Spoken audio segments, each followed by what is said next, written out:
Knon 89.3 FM in Dallas and Fort Worth, the voice of the people. Business owners, tell KNON's listeners about your business. You can put your business or event on KNON. KNON currently has space available to run announcements for you. Tell KNON's listeners about your goods, services, nightclub, concert, or event. Help keep the voice of the people on the air while putting your information on the air. KNON's been named the #1 radio station in Dallas by both the Dallas Observer and D Magazine. Put your business with Dallas's #1 station. Call now for more information at 214-828-9500, extension 227. Or extension 233. For more information, go to KNON.org and click on the Run Spots on KNON page. It's a great way for your business to support community radio while letting more people know about you. Yo, what's up? I'm gonna kick it with the line, y'all know. Slim, can I kick it like this? Here we go. Well, it's time to make that change. People of the world today are fading. All of us have our ups and downs. You better think about it or you won't be around. What we need is a little bit of love, sent by one from heaven up above. Chicken fifty is simple and plain. This ain't no game, you know what I'm saying? What?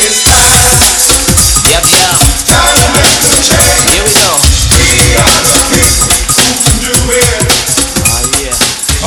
We'd like to say good morning. This is Church Information in an Open Forum. I'm Marion Barnett, your host. We each and every Saturday morning from 7 to 9 a.m. right here on KNON 89.3 FM, the voice of the people. Got an interesting show coming up for you in a moment. We're going to be talking about domestic violence, and we'll be hearing from that. And probably the second half, we'll probably have our open phone North Texas. And you just stay tuned.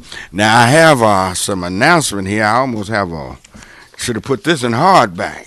These are righty.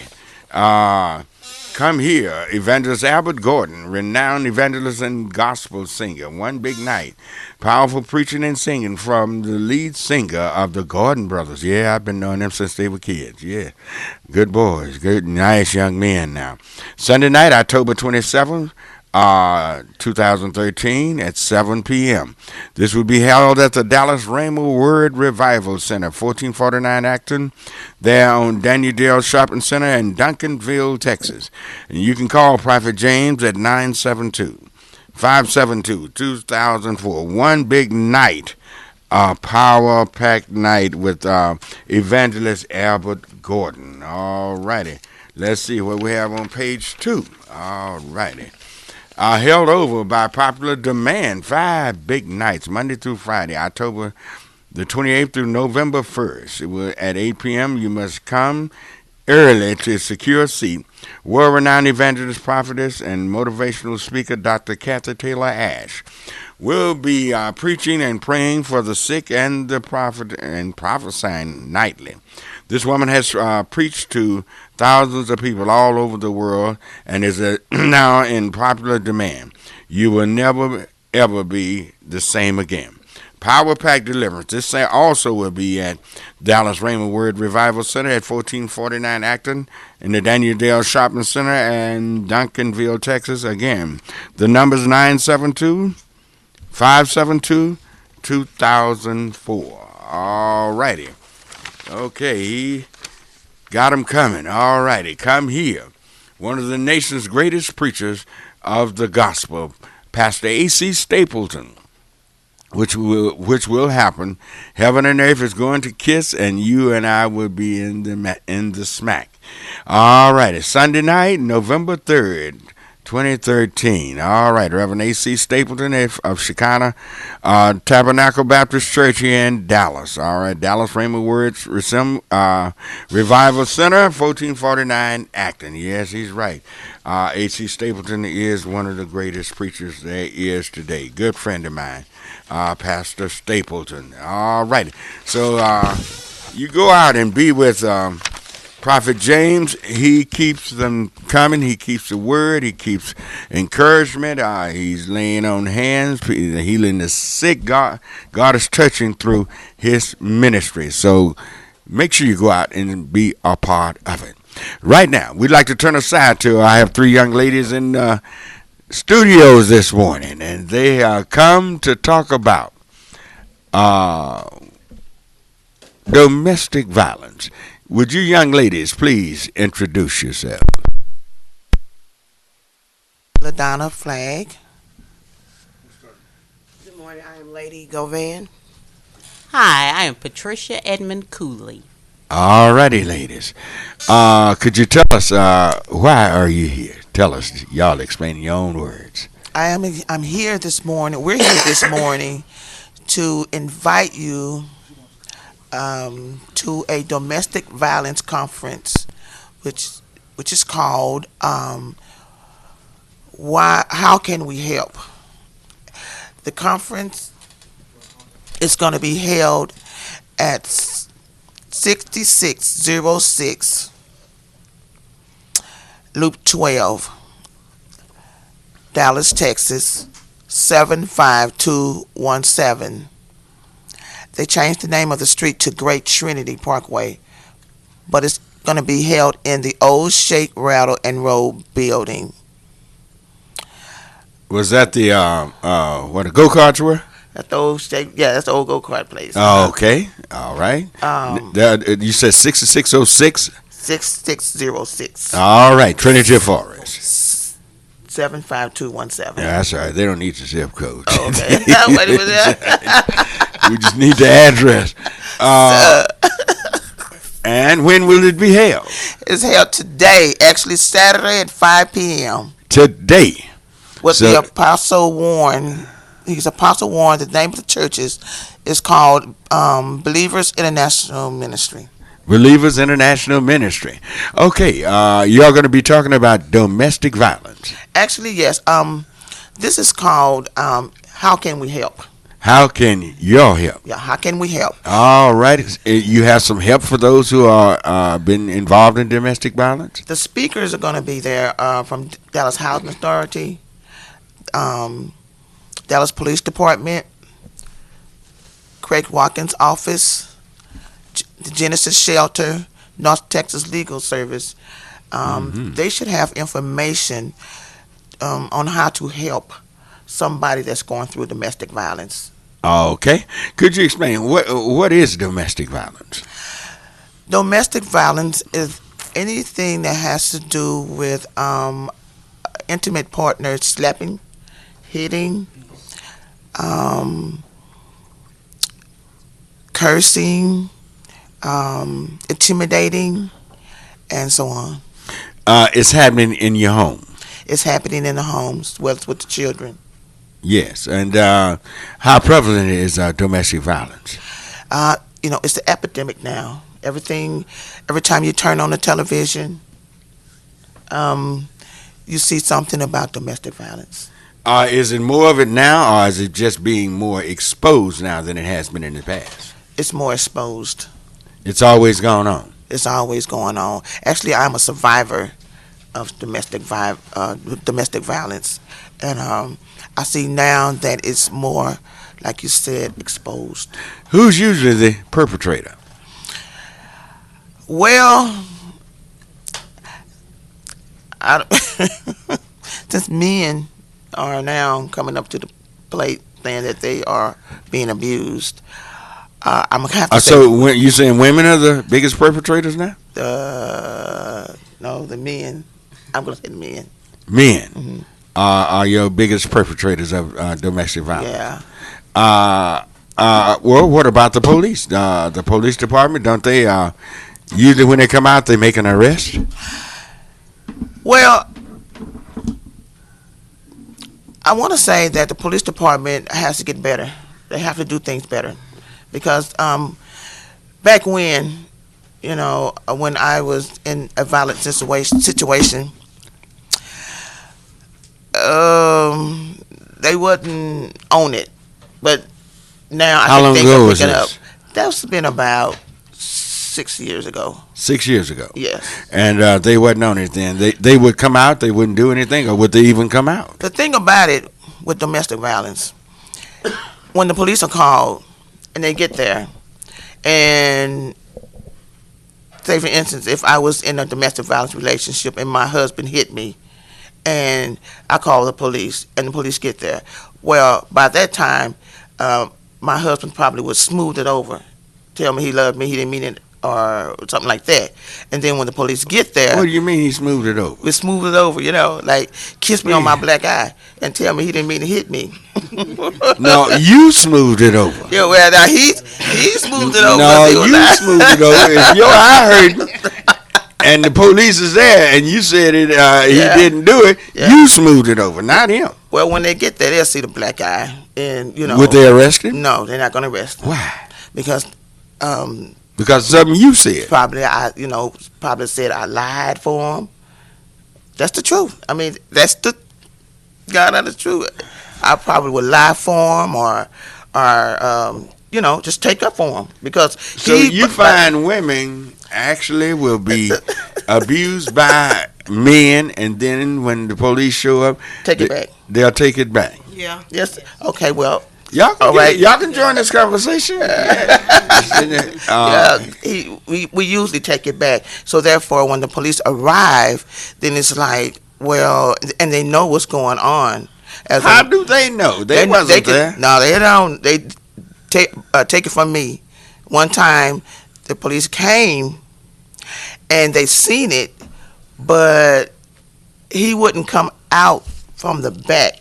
But they knew from my experience and my expression that on my face and the way I was looking that I was going through something, but I still lied. And they told me,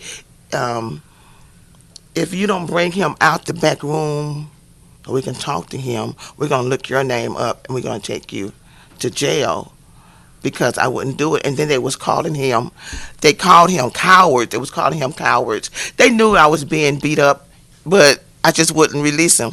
I know it sounds horrible, but women, I'm telling you, women goes through it. Huh? It seemed like they put themselves through it. No, it's. If I may say something. Go right ahead.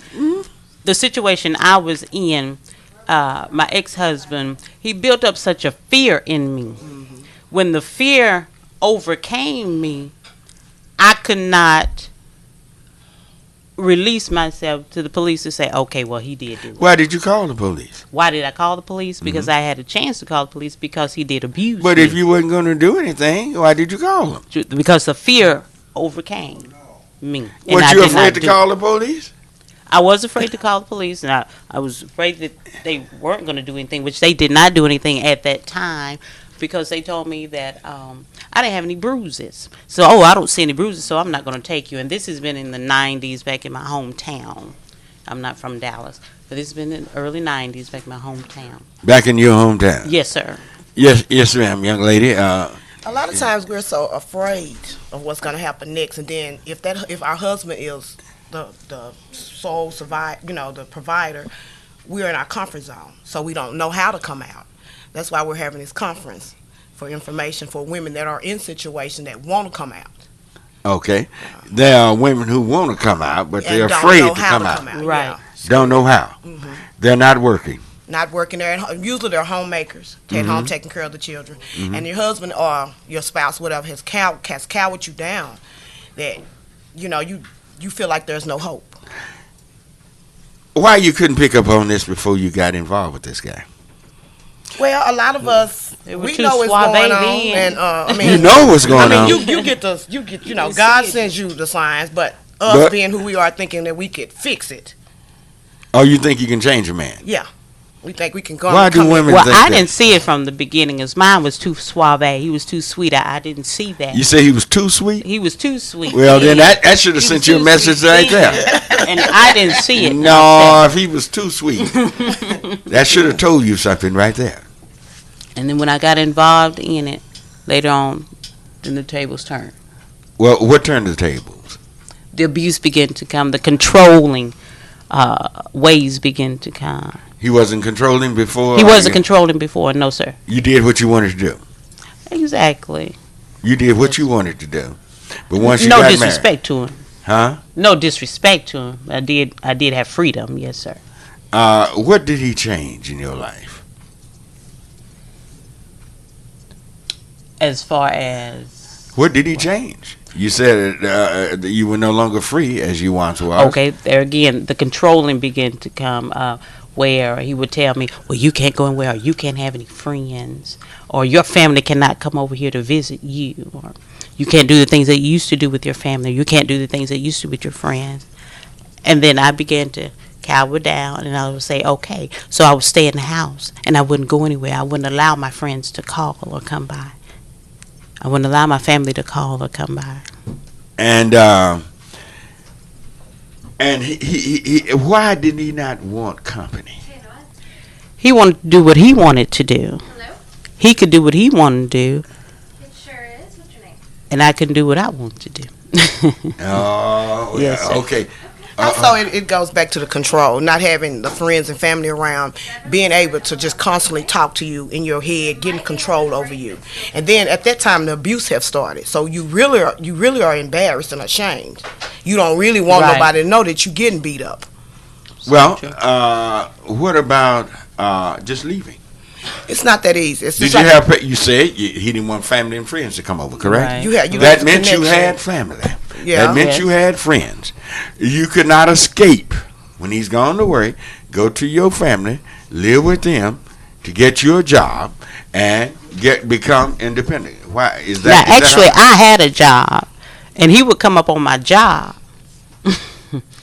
and he would act up on my job. He'd act up on your job. Yes, sir. He would threaten me. Well, I Did want you eventually lose your job behind him?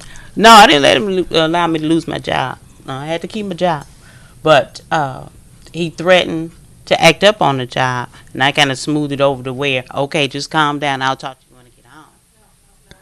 Well, this is something very serious. Yes, it Now, you said it's men. Do you ever run in situations where women are the abusers? I have a friend. Well, I had one friend that I had a man friend, and she would kind of control him a little bit. You had a man friend. Yeah, I had a man friend, just a friend guy. A friend guy that I know Okay, of. all right. And he would talk to me about his girl, and he was telling me that she would threaten to hit him in the head with a pot if he would go. I mean, it's not funny, because it could have been, the tires could have been turned, but she would threaten him to hit him in the head with a pot if he would go and leave out the house when she didn't want him to leave out the house. In other words, she was controlling him. Yeah, she was controlling him. He was a man. Right, and he was raised up not to put his hands on a woman or female at all. So even if she would grab him, he wouldn't he'd probably leave me alone, to duck down or whatever. But he told me he never hit her. He just that she would push him around, call him names. Do you think he pour should have hit knives her? on him? Do you think he should have hit her? No. I don't You think he should have took that? I think he should have left. Huh? I think he should have just left her. Okay, it's easy for a man to leave It is. than for a woman to leave. I think so. Domestic violence. Usually women are dependent on a man. They are. In Dallas? Yeah. You have some. No, that's not what stats say. Yeah, you have some. Stats show that the average woman make more money than a man in Dallas. Usually they depend on a man because of the two legs that they have.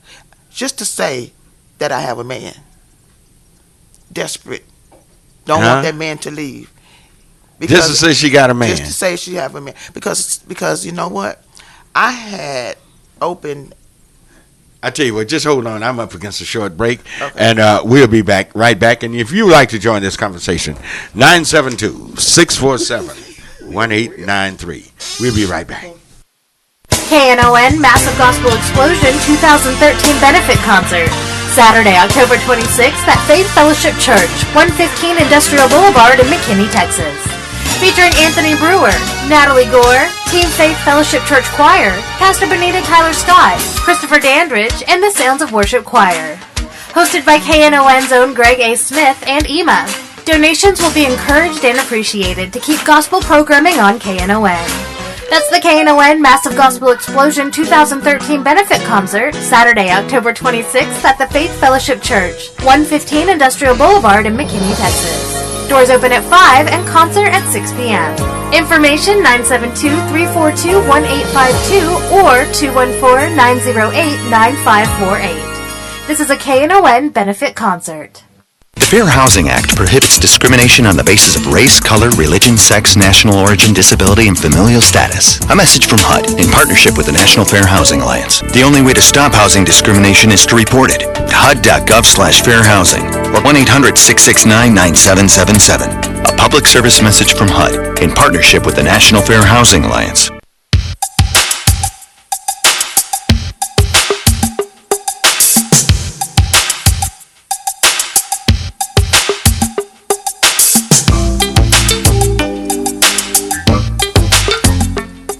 All right, we're back on Church Information and Open Forum. I'm Marion Barnett, your host. We here have the three young ladies that's going to be a part and leading a domestic violence forum this evening. Again, tell us where the forum will be. 6606 Loop 12. That's the old name of the street. The new name of the street is Great Trinity Parkway. Excuse me. Dallas, Texas, 75217. It's in Pleasant Grove at the old Shake, Rattle, and Roll building. Okay, and you're near Loop 12 in Jim Miller, right? Yes, sir. All right, 972-647-1893. Let's go to line 3 and say good morning to Beverly, all righty? Good morning, Beverly. Good morning. Yes, how are you this morning? I'm doing excellent, Pastor Barnett. I left a flyer in your box, and I want to say hello to the panel, Miss Donald. I didn't get the names of the other two ladies.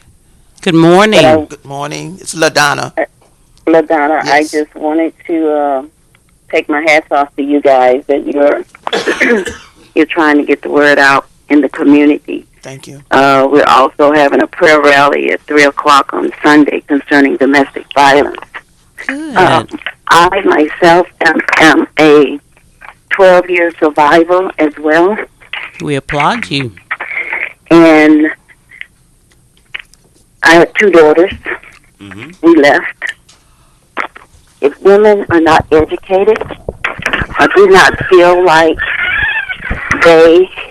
if they do not feel like they can make it on their own, and yes, they have been beaten down. I was beaten down, but I had family support. Mm-hmm. Wonderful. And it took me 12 years, and people say, well, why did you stay that long? Right. Well, I was young, didn't know a lot. He was 13, my senior, and yes, it is a lot of control. Yes. But it's verbal, it's mental, Right. it's emotional, it's spiritual, and I'm going to add one more. It's sexual. Yes. A lot of people don't think about that because women are forced. Right. They're forced in every way. And my daughters and I, we went to the family place. When I called, God bless them. When I called, I was at work, working downtown. I said, I need to get out of my situation. They said, if you're serious, call us back. Click. They hung up. Yeah. I'm like, whoa. Yes. And I just stood there for a while. The payphone then. It was back in 1994. Mm-hmm. And I dialed them right back. I said, yes, I'm serious. I need to get out. And then they told me where to meet them. Mm-hmm. The laws need to be changed. That's right. Yes. I mean, The laws what need to be laws changed. could be changed? What more could happen? Well, when the police did come out, my ex struck me when I was holding my baby, which got a detective involved. And the laws that can be changed is they gave me a little blue card, and I'm sure LaDonna can attest to this. Yes, I can. And they give you this little card. So I went down the next day, which was embarrassing. It is very embarrassing. Yes, and that's it the is. thing, that we have to expose this. Yes, The ma'am. lady that helped me downtown was a church member. And you know what that meant. Yes. Your Yes. business is all over church. Exactly. ma'am. So I filed the charges, and then, like we women do, oh, well, they apologize, oh, I didn't mean it, and you Yeah. want to try to keep your family together. That's Right. the whole thing. Right. We take a lot, like she says, and I dropped the charges. But now, I was talking to a young lady the other day, they do not allow us to drop the charges, which I'm glad. That's one law. Yes. They are changing things. The other thing is, why does the woman and the children have to leave their home? They're saying there's no place in the southern sector to protect women, these guys and women, those that abuse men, very seldom, but it's mostly men, they should be taken out of the home. Why are the children and women put in the street? I have moved 25 times. Wow. And trying to go 25 times?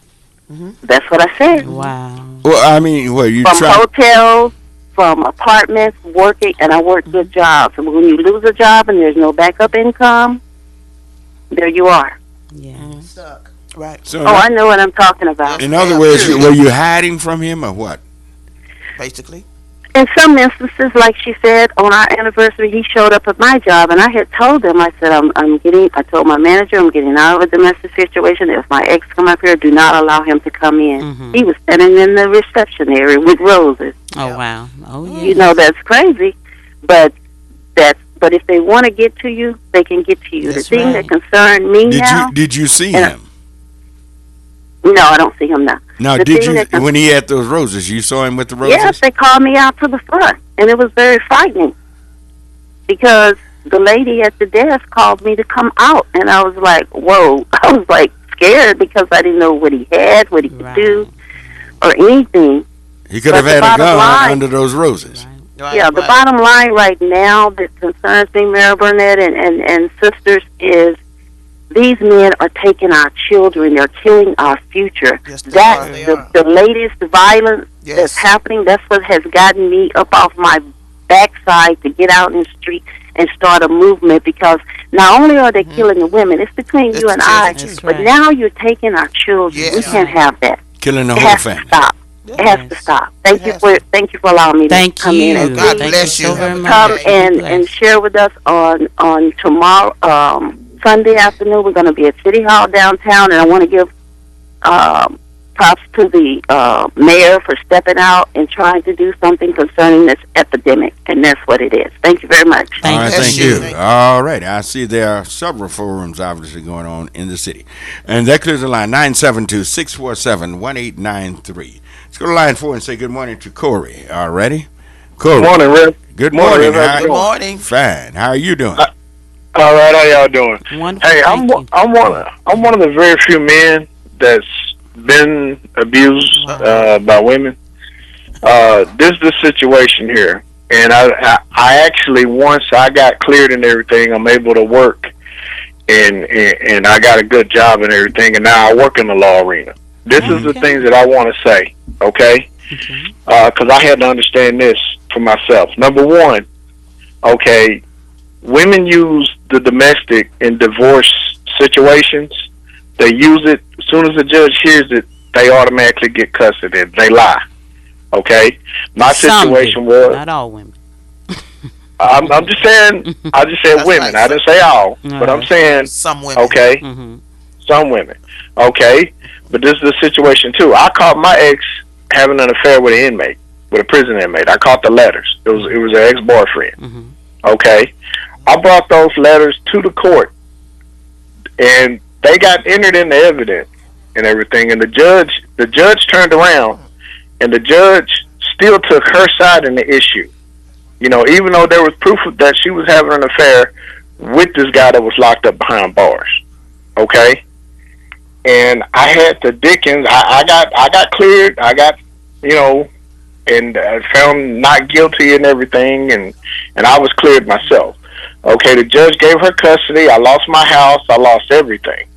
Okay, I had to rebuild and get in and get my job and my life and everything straight.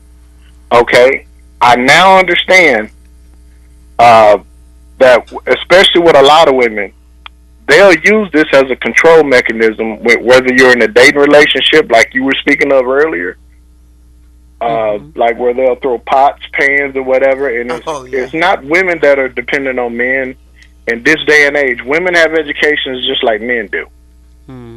You know, and I understand that most of the programs are geared towards women just because they have children. But a lot of these programs, actually, when men come asking for help, a lot of these programs turn men down, and the main thing that they say is that they don't have the resources. They don't have the resources to help men. That's right. But they'll help women. They will. I've been turned down Now I know some men that have children and they have not been turned down. Right, I understand that. Just like I know, like you say, some women that do things too to men. It goes both ways. Right. The only this is a two-way street. Right. Yes, sir. The only reason that the women get more help than the men is that, number one, a lot of them see size over sex. Okay. Mm. And you got a 200-pound guy and a 150-pound lady. A woman can shoot a gun, throw a pot, throw a knife, just like a man can. Okay, just like a man can use his hands. So I mean, it goes both ways. I don't mean to interrupt you, but you said that you was cleared on something. Could you Yes. tell us what that was? If we're not being too personal. It's personal. She lied on me about the domestic situation when I found the letters. Oh, okay. Yeah, when I found the letters, she lied on me about a domestic situation. Oh, she said that you had afflicted her in some way after you found the letters? Correct. I found the letters, I found the proof and everything, and we went to divorce court and all this and that. And the judge saw the letters and everything. Judge even read the letters. Who got the children? They gave them to her. She did. So the woman almost automatically gets the children. That's not true. Correct. In most, hold on. Let me say. I'll let you speak. Okay. In Texas, okay, the 1978 rule came out where they had to do equal protection under the law and all of that. Mm-hmm. But as you spoke of earlier, okay, most judges see women as nurturers and women as providers. Mm-hmm. And most guys like the mayor and law enforcement guys, they automatically see size over sex. Because I can tell you in most domestic violence programs training, what they will say is equal force. They will not say anything about, they'll say equal force and size. And they base it off of women being a weaker sex. That's what they say. And those get entered in the home studies. Those get entered in a lot of data, which actually skew the stats. And a lot of time that men get slapped. If you look on most movies, Gone with the Wind, from way back in the 40s. Oh. If you look at Maury Povich, when those women find out and they blame those guys for those kids, and the guy finds out that he's not the father of the kids, and the guy starts saying stuff to the woman, Maury Povich jumps in the way automatically. But the whole time he lets the audience downgrade these men, say bad things to these guys, and even let the woman get all up in the man's face and holler and yell. It's even done on Jerry Springer. All right. Okay. Thank you. So I just want y'all to know. We thank you for your call. All right. Thank you. God bless you. All right, ladies, do y'all have any rebut to that? No comment. Oh, ain't no comment now. No comment on that one. He put the shoe on the other foot. Now I understand what he's saying, but he said he was cleared from something. So evidently the police went there and found some evidence against him. No, he explained it. He said he did explain it. No, he didn't. Yeah, he did. No, he said he did. She lied on him. He said she lied on him and they found because he had found the letters, and she lied and said he had struck or did something against her because I asked him the question. Right. No, he explained it. Now that's not here what we want to hear. Okay. Okay. Well, it's true. Men. There are some men that are being battered, and and I applaud him for not. Retaliating on her because we are the weaker one. So, some of y'all, yeah. Some of you not. You know what? I just really believe you can't take this from me. That men are built different from women. Well, true. And I truly believe a fist and now my fist and his fist. Now, let's see. What about your fist and his fist and your 38? Well, okay, see, okay. Now he mentioned that too. That y'all have ways of evening the odds on this.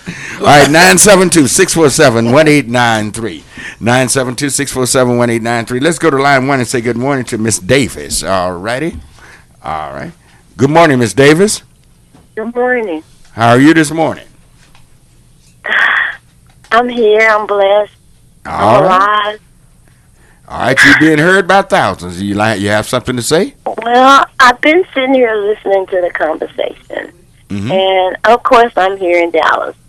I'm, so to say, middle-aged, and I've been thrust into a lot of things in my life because of the one I was married to. I wasn't married to him long, and going through things I've never experienced in my life and never thought I would.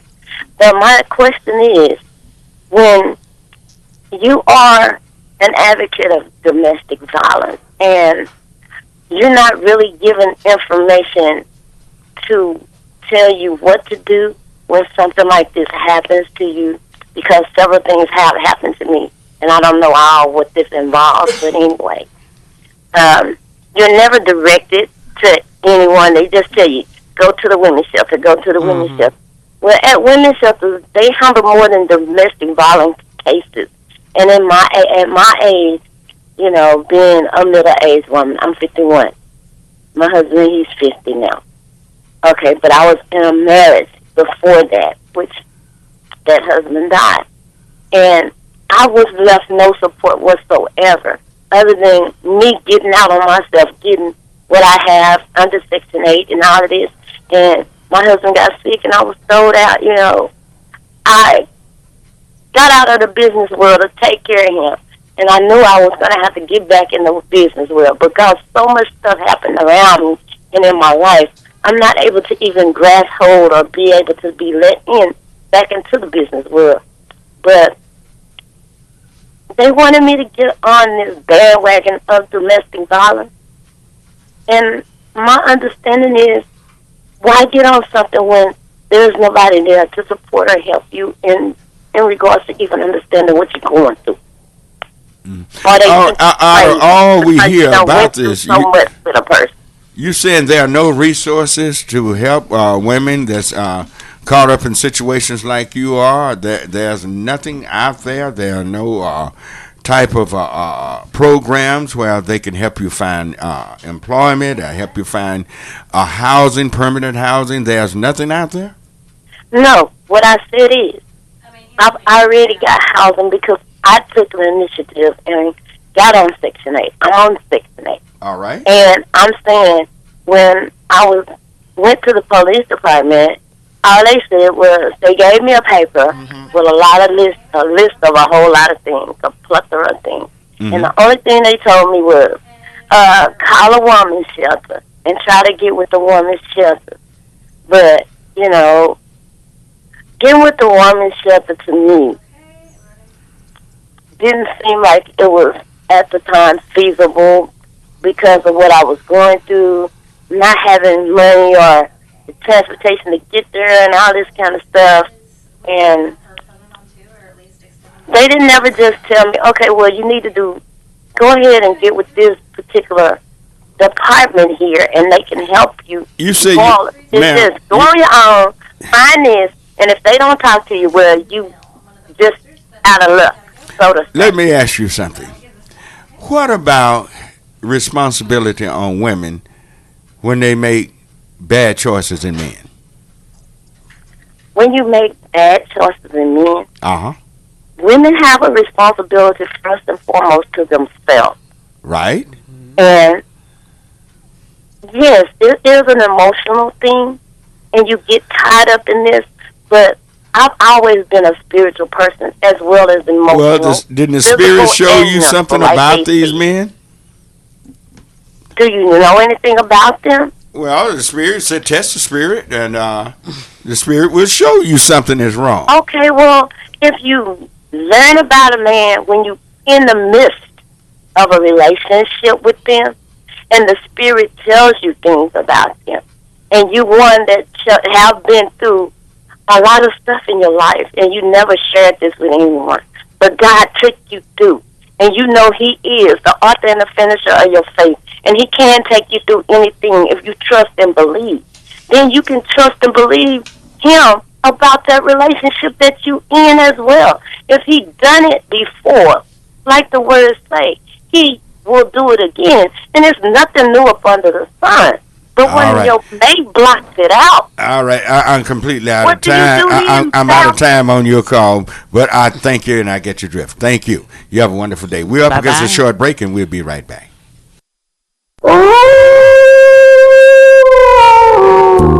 The third annual Knon Halloween Fey Voodoo Party is coming to Port David's Pub this Saturday, October 26th. Doors will open at 8 o'clock, and we will be entertained with the spooky swamp sounds of JB and the Zydeco Posse. We may not be able to go to haunted New Orleans for Halloween, but we can recreate the spirits of NOLA here. There will be costume contests with prizes for the scariest, most original, and most Cajun costume, a raffle, and more. This is Jimbro from Monday night's Cajun Zydeco Music Party, and it's my birthday. I will be bringing dinner from David's Seafood Grill in Cedar Hill for the first 75 people. This is no trick. This is my treat. Advance tickets are available at knon.org and Forever Young Records in Grand Prairie. That's the third annual Knon Halloween Fey Voodoo with JB and the Zydeco Posse, celebrating my birthday with dinner, costume contest, and more this Saturday night, October 26th at Port David's Pub, located at 1313 South Lamar in Dallas. This is a Knon benefit event. Want to find out about upcoming events at KNON? Want to see pictures from past events or need information about the station? Then you need to like the official KNON Facebook page. It's easy to find. Just go to facebook.com/KNON893. It's the KNON 89.3 FM station-produced page for Facebook. It's the easiest way to keep up with what's going on here at KNON. Like us and share with your friends today. That's facebook.com/KNON893. Accept no substitutions. KNON Massive Gospel Explosion 2013 Benefit Concert. Saturday, October 26th at Faith Fellowship Church, 115 Industrial Boulevard in McKinney, Texas. Featuring Anthony Brewer, Natalie Gore, Team Faith Fellowship Church Choir, Pastor Benita Tyler Scott, Christopher Dandridge, and the Sounds of Worship Choir. Hosted by KNON's own Greg A. Smith and EMA. Donations will be encouraged and appreciated to keep gospel programming on KNON. That's the KNON Massive Gospel Explosion 2013 Benefit Concert, Saturday, October 26th at the Faith Fellowship Church, 115 Industrial Boulevard in McKinney, Texas. Doors open at 5 and concert at 6 p.m. Information 972-342-1852 or 214-908-9548. This is a KNON Benefit Concert.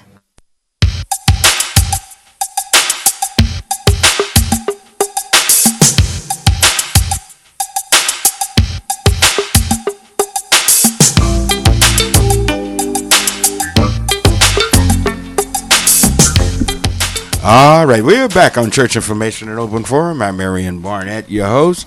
We have three young ladies here. Really, we have four in the studios. We have one signifying across the room, but we have three right here on the mic.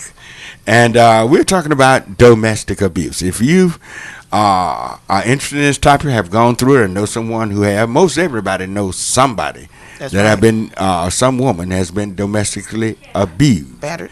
And yes, we have, but we're supposed to have several battered women shelters. I'm hearing this. I see it on TV, hear it on radio, I guess daily. But y'all say they don't understand everything, and what y'all gonna do is have a conference this evening out on Great Forest, Trinity Forest, and have and teach women and show women exactly how to get help and what to do to get out of situations like this. Is that correct? That's correct. And what time will it start? It's 5 p.m.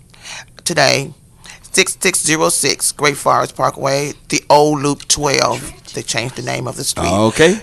Who's the pastor of that church? The Apostle Vernell Warren. Great man of God. All right. Pastor Warren. Right. Is the pastor of the church. Believers International Ministry. Believers International Ministry. Yes, sir. Most everybody will know where it is. It's the old Shake, Rattle, and Roll. The hot rod. Where we used to, that's where I used to take my kids years ago. Yeah, me too. Yeah. Okay. So just about everybody know it, and is everybody invited? Everybody, men, women. You can bring your children. Y'all gonna actually invite men? Yeah, sure. Y'all gonna bash them or what? No, not at all. Not at all. All right. Okay, this is not a bashing conference. It's information. All right. I just want the men to feel comfortable while they're there. No, please come in, please. All right, fellas, you are invited. You are invited to be at this conference today, and it's going to be a great evening. It's going to be rewarding. It's going to be refreshing. They haven't named the people and the groups, the organizations y'all going to have there. Dallas Housing Authority, North Texas Legal Service, Craig Watkins District Attorney. District Attorney Office. He's supposed to be there. Dallas Police Department. the shelters are coming to explain Genesis Support, Women's Support Group, and there's a little more other people. All righty. 972-647-1893. If you'd like to join this conversation, 972-647-1893. Let's go to line 2 and say good morning to Renee. All righty. Renee, are you there? Yes. Go right ahead. Yes. I listened to it on the radio, and I never heard no one say something about, because my sister, she was going through an abusive relationship, and he's locked up now, and she went to a program named Victim of Crime. Victims of crime. I think that's a compensation program where they pay. Yeah, she went to court. They pay for your place to live. They find you somewhere to stay. Yeah. And they put him in jail. They go to court system. You have to completely. You have to be declared as a domestic violence client. You have to go to the shelter, go through counseling, attend different meetings. You have to, and then they will pay for your medical expenses and much more. Now, what's the name of this again? This is actually Victims Victim Crime. Is where it was a program. Say it again. Crime where they take you, they find you find places to stay, and no one will not know you, so you can't tell nobody where you live. You pick where you want to live. This is a compensation from the Attorney General's office. It's not just for domestic violence. It's for victims. Period. It's for anybody that's a victim of a crime. Of a crime can go to this place. It's actually an application that you fill out. But while you are in a shelter, you have attorneys there. You have everybody. For the lady that called in and said that there's no help, there actually is. You have advocates that will help you get money, find housing, and find your children somewhere to go. So that's what they do. Approximately how many shelters are there in Dallas? I don't know approximately. I know for far off is I'm going to say maybe 20 that I know of. 20 shelters. And Dallas, Fort Worth. In the metropolitan area. Yeah, metropolitan Fort Worth. We really do need more shelters because they're overcrowded. They're overcrowded. Yes, sir. All righty. 972-647-1893. Thank you for your call. 972-647-1893. Let's go to line 4 and say good morning to Cynthia. Good morning, Cynthia. Good morning. Yes. My name is Cynthia Nelson. I just recently got married again, but I was in domestic violence for 30-some years. Wow. I listened to the guy say that when you go to court that the women always get the kids. That's not true in my case. I'm still hurting behind this. But that's not true in my case because when I went to court, I had pictures of the abuse of me and my child. The judge gave my son to my ex-husband. And I went and he told me straight out, he said, before you leave this marriage, you will have nothing. I would end up with nothing. My goodness. Our house, me and my daughter and my grandbaby had to move out of our home. They gave us 24 hours to get out of the house.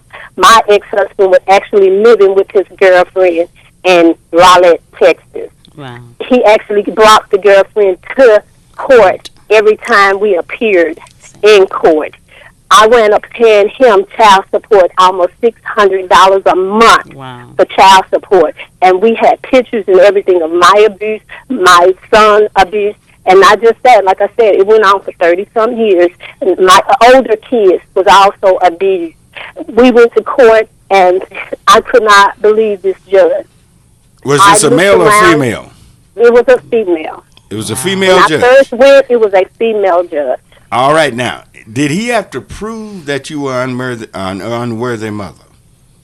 Yes, he had to prove it, but that's just it. We never gotten to that point. It never gotten there because of all the stuff I had to go through, and I was so depressed. I wound up in Genesis. They helped me. They got me a place to live. The Genesis for women. They got me a place to live, and I thank God for that because I was on the verge of suicide.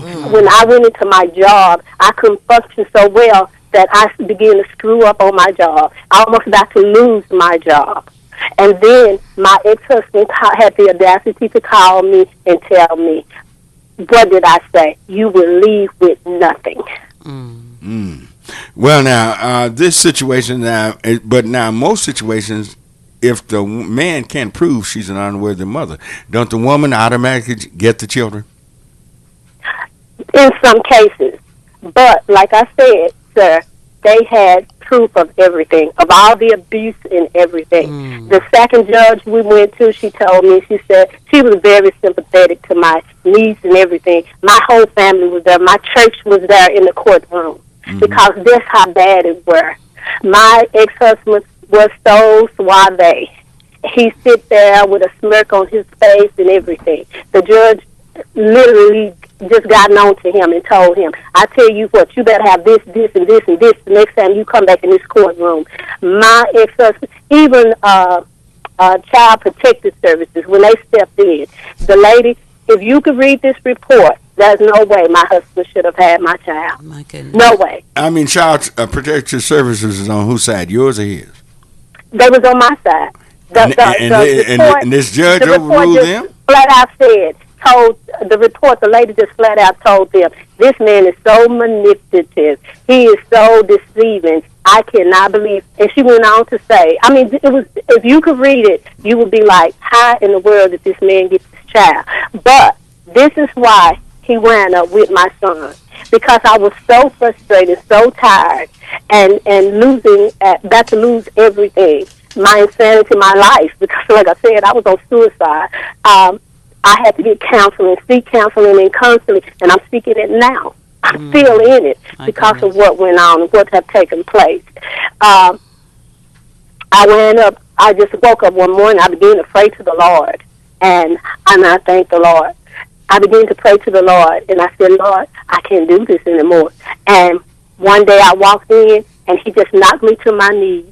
And when I got up, I was looking around, and all I could hear was this voice saying, did I not tell you I take care of you?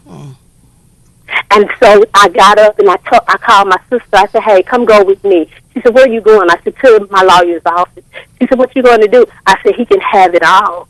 I said, I need back my life. I said, he can have it all. I said, I refuse to go. I refuse to live like this. I was thinking even about contemplating of going and killing him. And I said, no, this is not me. This is not me.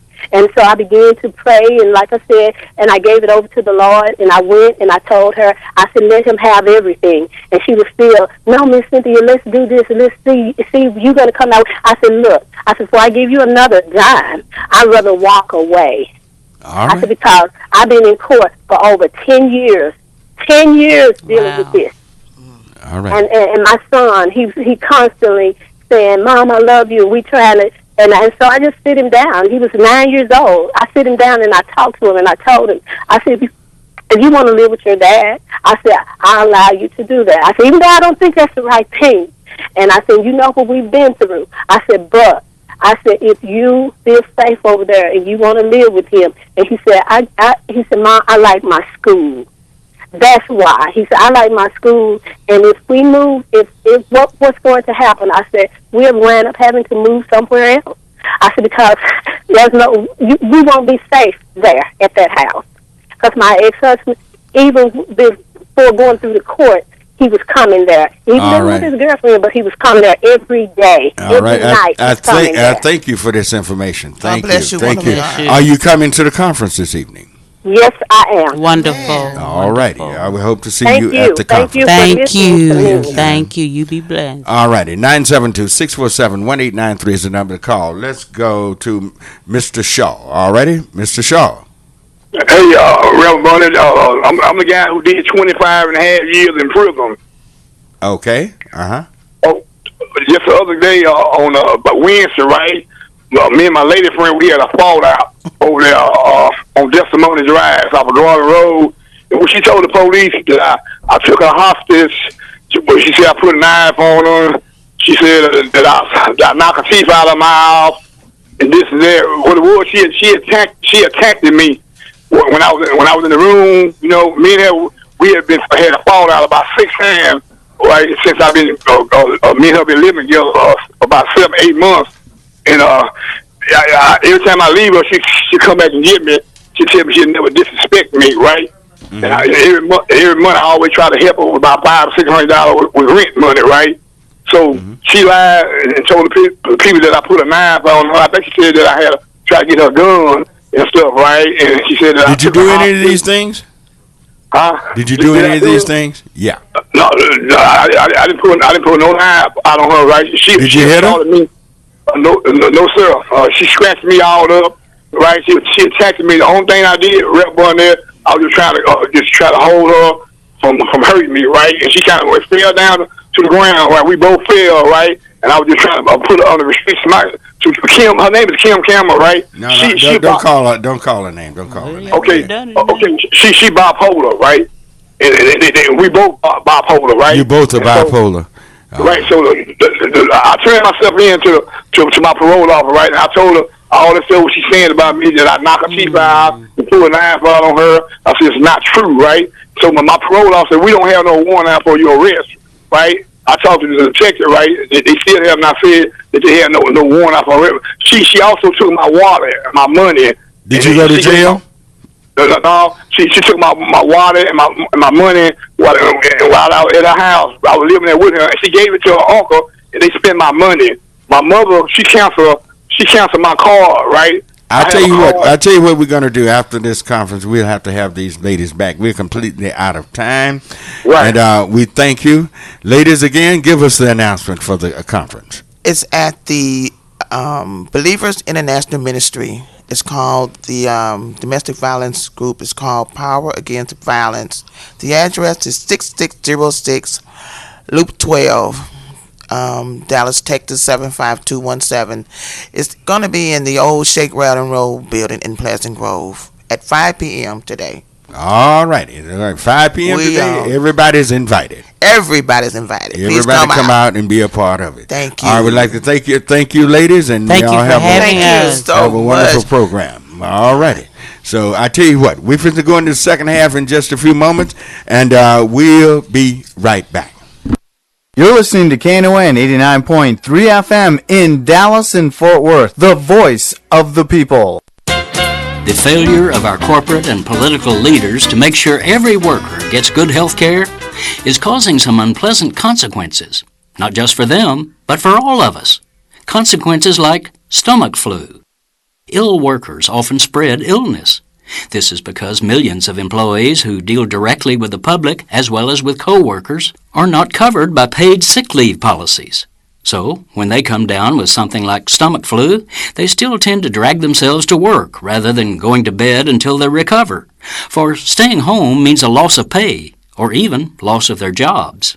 Low-wage workers, such as those in the restaurant industry, are particularly vulnerable and, since they handle food, particularly threatening. Nearly 80% of America's food service workers receive no paid sick leave, and researchers have found that about half of them go to work ill because they fear losing their jobs if they don't. As a result, a study by the Centers for Disease Control finds that ill workers are causing as much as 80% of America's stomach flu outbreaks, which is one reason that CDC officials have declared our country's lack of paid sick leave to be a major public health threat. You'd think the industry itself would be horrified enough by this endangerment of its workforce and customers that it would either take the obvious curative step of providing the leave or of pushing in the name of public safety for a public sick leave program. But, au contraire, amigos, such huge and hugely profitable chains as McDonald's, Red Lobster, and Taco Bell not only fail to provide such sensible care for their employees, but have lobbied furiously against city and state efforts to require paid sick days. This is Jim Hightower saying all top executives who never touch the food their chains serve get paid sick leave. For them to deny it to workers is idiotic, short-sighted, and even more sickening than stomach flu. Yo, what's up? I'm gonna kick it with the line, y'all know. Yo, Slim, can I kick it like this? Here we go. Well, it's time to make that change. People of the world today are fading. All of us have our ups and downs. You better think about it or you won't be around. What we need is a little bit of love, sent by one from heaven up above. Chicken pity is simple and plain. This ain't no game, you know what I'm saying? What? All right, we're back on for hour number 2 of Church Information and Open Forum. It would be an open line, and you can call us at 972-674. Move it out the way. 647. I'll get one of those tie tongues that day. 1-893-972-647-1893 is the number to call. I tell you what, but we are just sadly announcing the homegoing of Elder Superintendent J.T. Taylor Jr.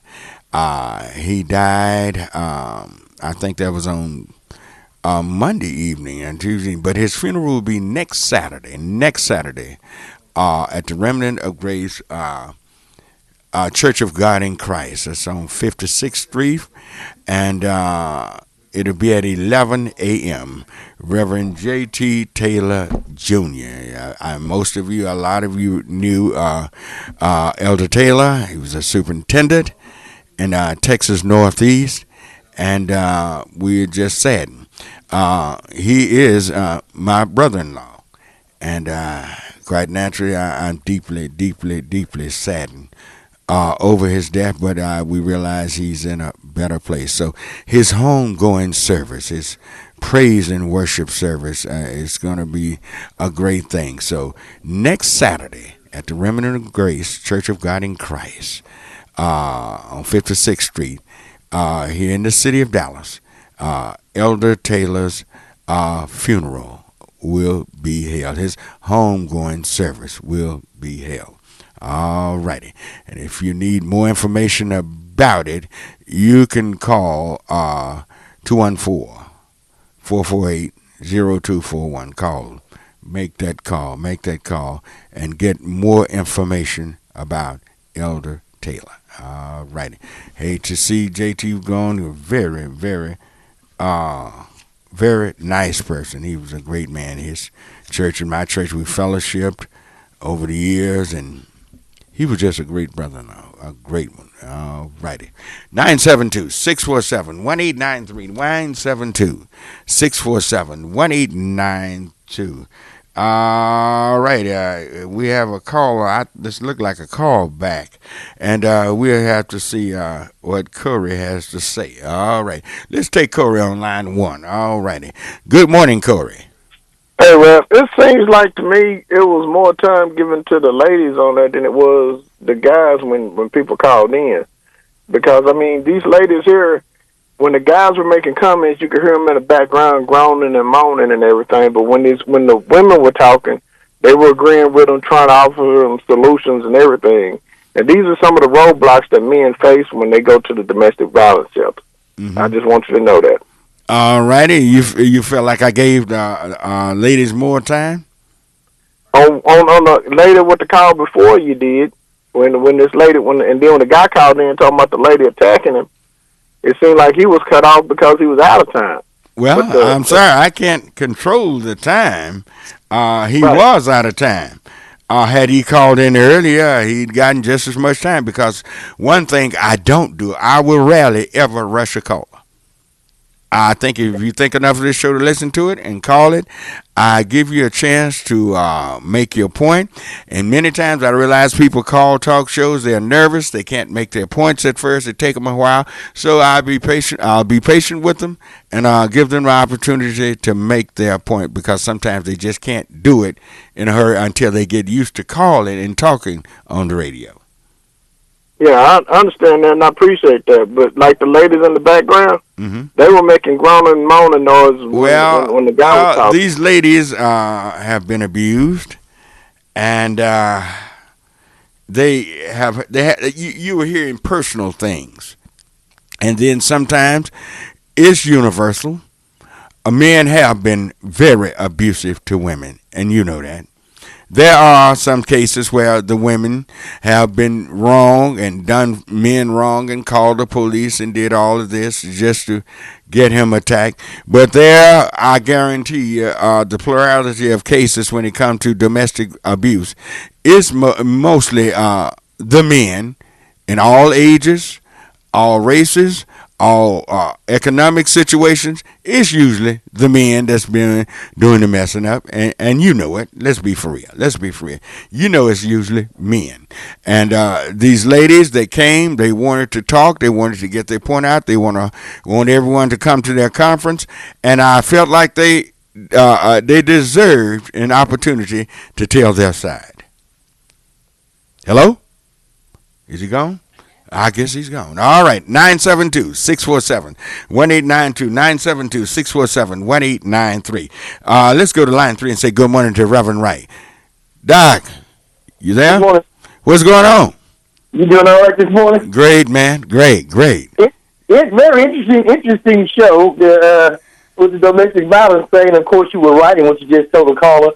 And the young man that did call in was true. There are occasions where women use that as an excuse to get rid of men. Of course, as in good examples in the Clinton Allen's case, who the police shot down because the young lady said he was trying to kick her door in, in all reality, she had a boyfriend, another man in the house, and she didn't want to know it, and she confessed to it, but it cost him his life. I just want to kind of give you an update on what's going on. Of course, if you see where Chief Brown made his little statement about the shooting of the young man Bobby Bennett, didn't have a problem with getting rid of him, and I'm not going to say not because he's a black officer, but they really didn't have a problem in doing that. But we still have a situation set up where we're trying to get a response from them in the David Blair case as to why these officers shot at this young man 12 times and what is going to happen to those officers. Well, you know, I noticed, I knew something was odd about this case. When the media started giving this case where this guy Bennett got shot, where the media came out against the police officer. The media was condemning this police officer. I knew something was strange and something was odd about this case. A black policeman shooting a white man. I knew something had to be wrong because no matter how blatant it is, when a white officer kills a black man, they always come out on the officer's side. I knew something was wrong. I hadn't seen it. I had been out of town. And I knew something was different about this particular case. You could tell the way I can tell who is doing what by just the way they frame their stories. Just listen. If you listen to them long enough, they frame their stories in a way that makes sure they always protect white people. Well, I think, and also in that instance, that there was a video that contradicted the lie that was told. But what about all of those police? 68 total in the city of Dallas that those police have lied and there was no video.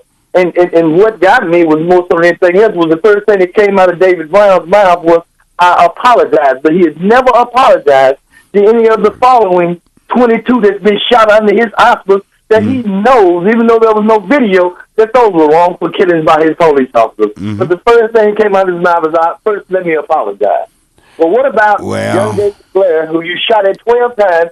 They said he had a gun. They found out he didn't have any gun. He is yet to say he apologized to that young man. So, you know, we still got a battle, Pastor. We went to the hearing of the young man who shot the little 8-year-old boy in the mouth this past week. They tried to reduce his bond. He said he couldn't afford $1 million bond. They found out he had property everywhere. And so the judge put that on hold until Monday. But ironically, this particular last hearing, Craig Watkins and his staff was at the hearing. And with that, I thought that's who should be actually doing the prosecuting in that case. Craig Watkins himself should be. He should have been doing that prosecuting his case. They got that in the court. The young lady that's doing it is going to be a strong young lady, but she usually handles child abuse cases. This was much stronger and much deeper than child abuse. This was not only attempted murder, but it could have been racially motivated. Because when answer me this: is this man's wife a black woman?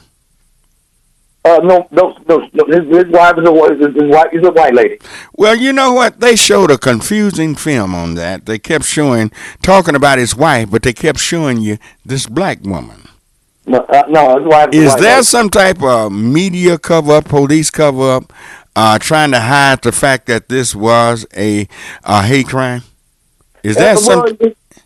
The Dallas police decided they were told, and I'm sure they were told by district attorney's officers, that they didn't have enough evidence to present it as a hate crime, and why they would say something like that, I would never know, because only because the district attorney's office is not sharp enough to handle something like that. But in the South, it's no big deal to say that's a hate crime because hate crimes happen all over the state of Texas on a regular basis. No. And there are some attorneys that have offended those. But for some reason, this district attorney's office chose to put this under a child abuse court. Well, and which the young lady is going to do her job, I believe. I believe she have a tendency of doing her job. But this is the case that Craig Walker himself should be out there prosecuting. Well, answer me this. What if that had been a black man shot a little white boy?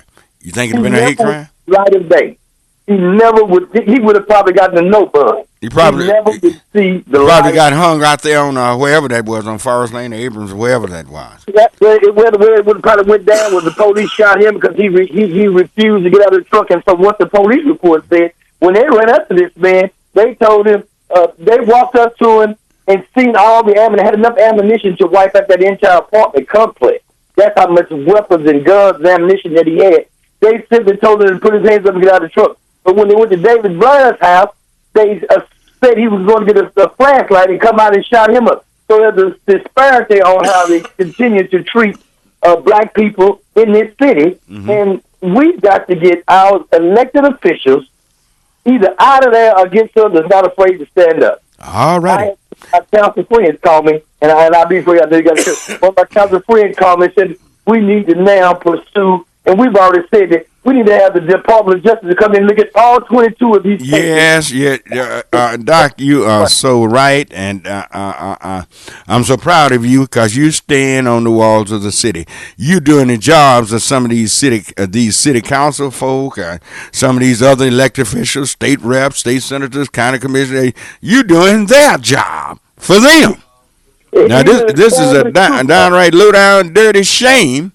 That these people are so silent about all the injustices that are going on in this city, and that you don't hear a peep out of them. Don't hear a peep out of them. You might hear something from Dwayne Caraway every once in a while, but the rest of them, they ain't hitting on nothing. All right. Thank you, Pastor. I'll talk to you later. All righty. 972-647-1893 is the number to call. 972-647-1893. Let's go to line 4 and say good morning to Freddie. All ready? Good morning, Freddie. Hey, how you doing? God bless you. God bless you, Freddie. All I want to say, I'm guilty of being an abuser, and I want to try to hope some of the young boys and other men will understand that it's not right to hit a woman. I did it all my life until the Lord really reached down and touched me and said, "Don't you put your hand on that woman no more." But and some of the reasons are that we hit on them is, first of all, we think they're messing around. If they're messing around, let them go. So you're saying you think one of the main reasons is insecurity in that male's life? Yeah. Plus, when I came up, most of the all the guys say when a woman do wrong, you're supposed to beat their butt. And so, because I came up without a father, I came up in the hood. And when I came up in the hood, they was teaching us, and you listen to your older boys say you whoop their butt when they do something wrong. Even when I was coming up, I seen my mother get whooped a couple of times. And so when I got married, whenever the woman wouldn't do right, I would whoop them, and that was wrong, no matter what they did. And there's two things that make a man really want to whoop a woman. First, if they messing off, and also, my last one, she kept going into the drug world, and I kept trying to beat the crack out of her. And you can't do that. And I had to learn that put it in God's hand and let Him handle it, and quit putting it in my hands and getting me thrown in jail. And also, one other thing is sometimes we guys would drink, and when that drinking will make you think violent, and you got to keep the devil out of your system too. All right, thank you. All right, thank you for your call and comment. That clears the line. 972-647-1893. 972-647-1893. Let's go to line 1 and say good morning to Michael. Morning. Good morning. How you doing? Rev Barnett. Fine. You doing all right? Doing okay. I have a question, not unrelated, but on a side issue. I'm just trying to find out. I had been not able to be involved in everything I used to be, and I'm wondering, is the Right Reverend Dr. Sharon Patterson still in Dallas? Sharon Patterson? Sharon Patterson. As far as I know, she is. I think, is she still the pastor of Highland Hills United Methodist? The last I heard, unless something has changed. As far as I know, she is. She's not part of this conference or action that's going on this evening? I didn't hear her name called, so I can't say. There are other conferences going on over the weekend, but this one we highlighted, but I don't know. I can't say. They didn't call her name.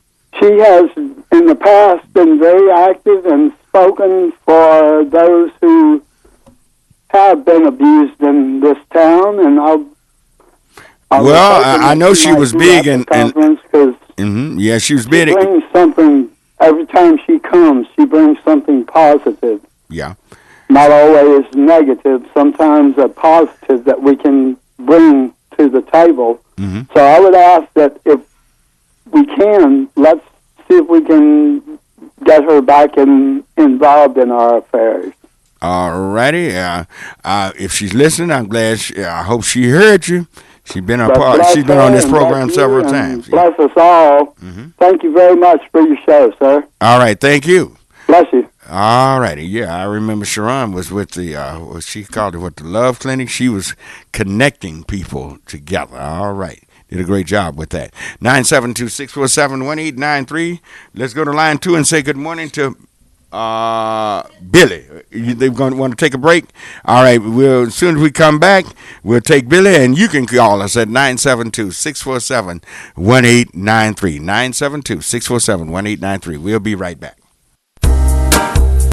Rice and Wheat is located at 4906 Maple Avenue at Medical District in Dallas and offers a variety of Asian fusion dishes from Vietnamese, Thai, and Japanese influences, including pho, spinach pasta, bento boxes, and more with vegan options available, as well as beer, wine, and sake. Rice and Wheat is family owned. Hours of operation are Monday through Saturday from 11 a.m. till 9 p.m. Knon thanks Rice and Wheat for their support. Knon Massive Gospel Explosion 2013 Benefit Concert. Saturday, October 26th at Faith Fellowship Church, 115 Industrial Boulevard in McKinney, Texas. Featuring Anthony Brewer, Natalie Gore, Team Faith Fellowship Church Choir, Pastor Benita Tyler Scott, Christopher Dandridge, and the Sounds of Worship Choir. Hosted by KNON's own Greg A. Smith and EMA. Donations will be encouraged and appreciated to keep gospel programming on KNON. That's the Knon Massive Gospel Explosion 2013 Benefit Concert, Saturday, October 26th at the Faith Fellowship Church, 115 Industrial Boulevard in McKinney, Texas. Doors open at 5 and concert at 6 p.m. Information 972-342-1852 or 214-908-9548. This is a Knon Benefit Concert. I started going cold turkey. Well, at least when I'm in the car. I know I shouldn't do it, but it's so hard to stop. That's why I hide it from myself, so I won't be tempted. I used to do it all the time. I stopped by locking it in my glove compartment. My friend used to do it way too much.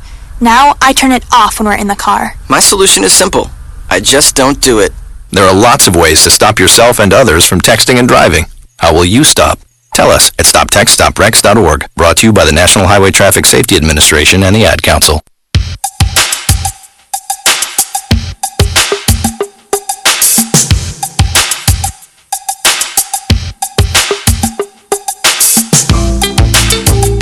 All right, we're back on Church Information and Open Forum. I'm Marion Barnett, your host. We have Doc, and introduce yourself, your whole name to everybody, so everybody get to know Oh, here we are. Look at that. Okay. Oh, my name is Nilofer Arsala. I'm the new traffic and production manager here and engineer for your show. All right. And she also stands back and signified, too, on women's issues. All right. Vanilla. Okay. 972-647-1893. Let's go to line 2 and get Billy. All righty. Good morning, Billy. How you doing, sir? Fine. How are you this morning?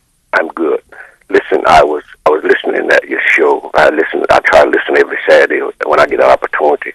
You are one of the only shows that produce such conversations, which is great for our people.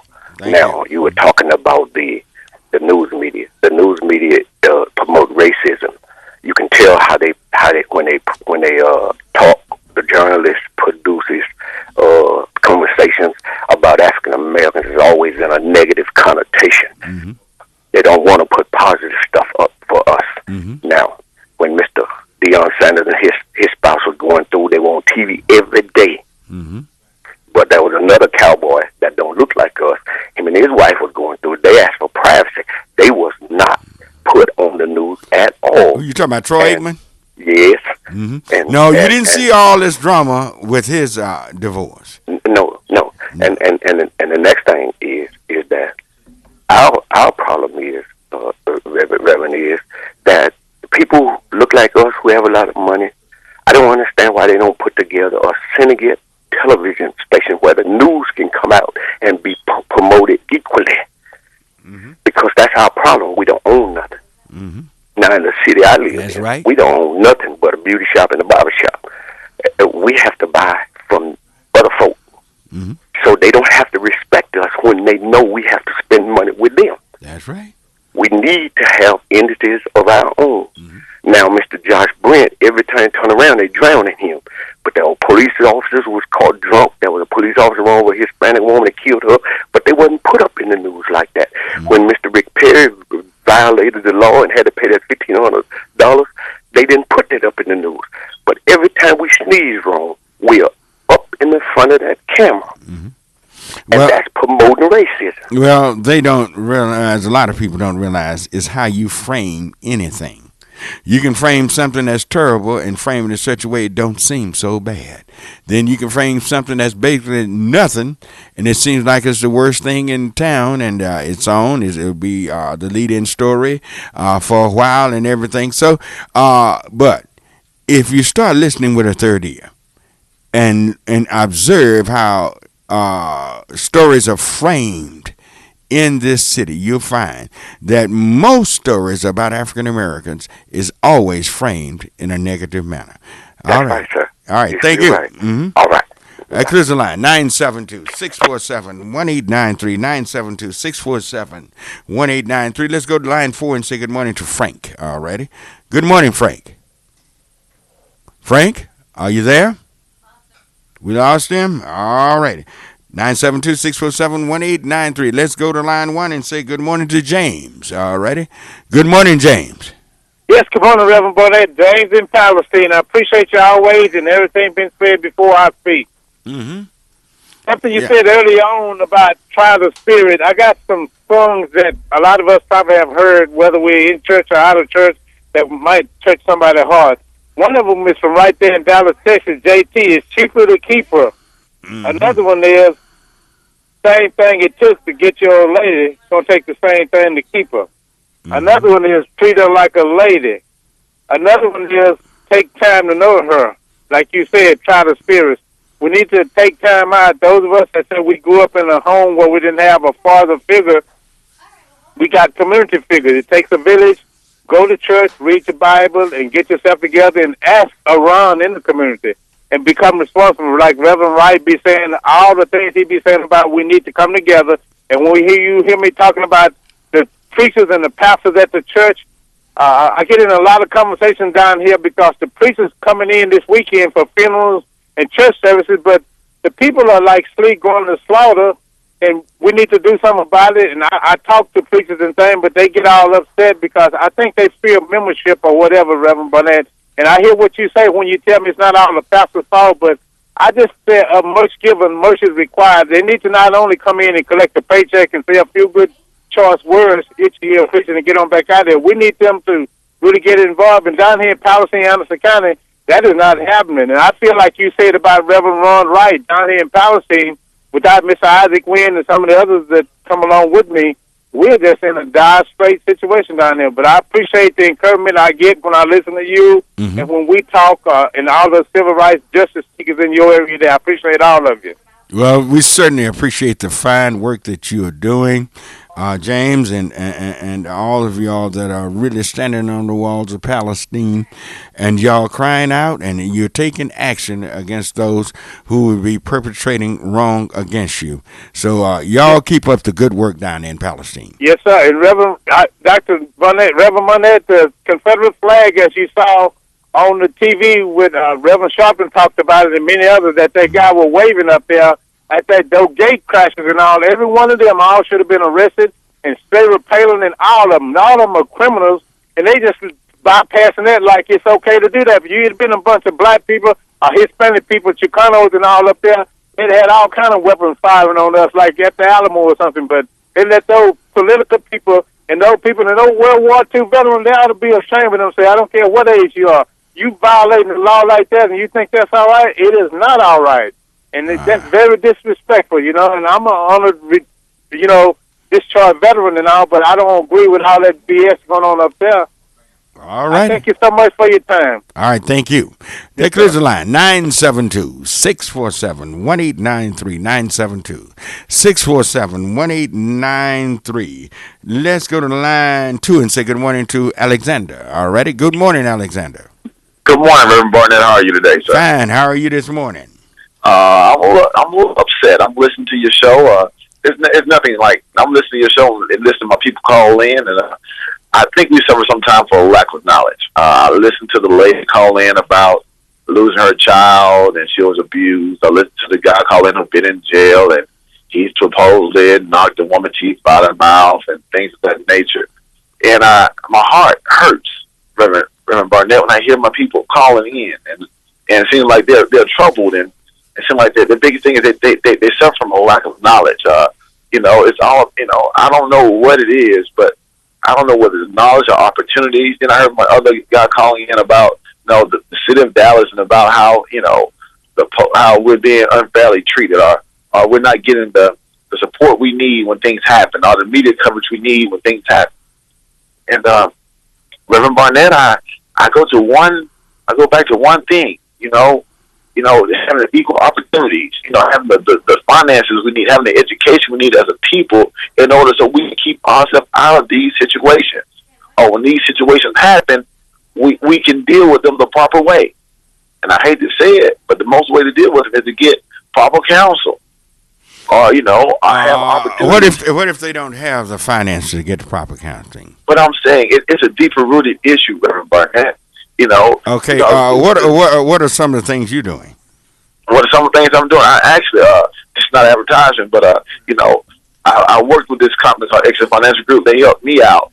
They helped me start my business. They were able to help me get business credit. They're a bunch of young brothers, man. They helped me out. They helped me with my business plan. They was a good company, and they helped me.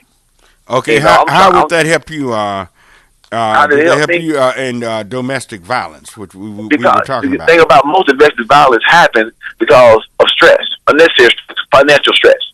Most people argue about money.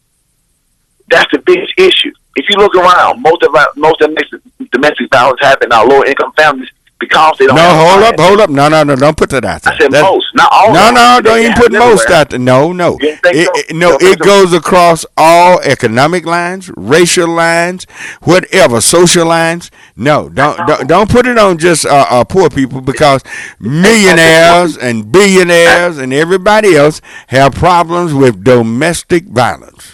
And you're right. And some of that's a control issue. Some of that is an insecurity issue within the man. The educated people, those who have no degrees, those who have PhDs, they have it. So we just cannot put a brand on who's doing this. Now, the people that were here this morning were African American people, yes, but it's not all African Americans. Hey, no, it's all. But I can't be. I'm concerned with my Reverend Barnett. Mm-hmm. That's what I'm concerned with. My people, the ones that influence my child. The ones I look up to, the ones I deal with. Because at the end of the day, we all God's people. Now, I ask, what are you doing about it? But I try my best to educate my brothers and my sisters. What do you tell them? Those situations. What do you tell them? I start at home, because then God said your first congregation, your own household. I talked to my daughter. Mm-hmm. I said, if every man calls you out your name, leave him alone. Mm-hmm. Don't argue with him. Just choose not to deal with it. Not even tell my brothers I work with and come in contact with. Mm-hmm. You know what? The one thing about don't be instigated into a situation. Mm-hmm. You know, be the bigger person. Walk away. Because you know what? It matters not who wrong or right. It matters what happens in the end. Mm-hmm. So be a bigger person. Walk away. And I also talk about women, because sometimes our women, Pastor, you know it, they like to bait men in conversation. They throw stones and bricks, and men, and they take conversation too far sometimes in argument. They go to the lowest blow. And that's why they say in Ephesians, know what your spouse doing, understand, because she's a weaker vessel. Sometimes that weaker vessel will try to throw things at you and make you react. Okay. And we talk about the tongue in the Bible all the time, right, Pastor? About how the tongue is so dangerous. That unruly member? Yes, sir. Yeah. And something when you open that mouth, you can't take it back. Yeah, but does that give the man the right to hit her? It doesn't give nobody the right. It doesn't give that man the right. But men and women have to avoid those situations. All black men need to be restrained. Don't be torn down by words. And if she gonna tear you down, leave her alone. And all black women, we need to tell you, girls, watch your mouth. All these TV shows, these housewife shows, all these big mouth women running their mouth, dogging each other out, and then they teach our girls the wrong thing. And our guys. Let me ask you something. I'm gonna have to let you go. Let me ask you something. Go ahead. In a marriage relationship, are the partners supposed to be equal? Are they equal? Do you think they should be equal? Partners? Yeah, the man and the woman are in a marriage. Are they supposed to be equal? Pastor, there's always supposed to be a head of a household. And God says there should be an order. Just because the man is in the household. Well, have we changed what God said? Because every time we talk to women now, they feel like they are equal in a marriage. Pastor, can I tell you something? You might disagree. Can I voice an opinion? You got the mic. It goes back to 400 years ago when they took the man out of the household in the slave days. We got the slave mentality. So men have been gone, so our black women have stepped up and thinking they can run a household. I hear you. It happened. Well, we got to change that. Men got to stand up and be men. Just because she make more money, you don't mean you can't have an input. You can delegate authority. David, you pay the bills. You better with bills me. Have that conversation. That don't mean she's running a household. I tell you what. I got a woman present right here. Cut your mic on. Do you believe the husband and wife should be equal in a marriage? I believe that they should be equal. And there's equal, but there's different. You give deference to each other, if that. So that's how your relationship works. You show each other respect. Should they be equal? Yes. They should. They should be equal. Now wait, hold it. That's where the problem is.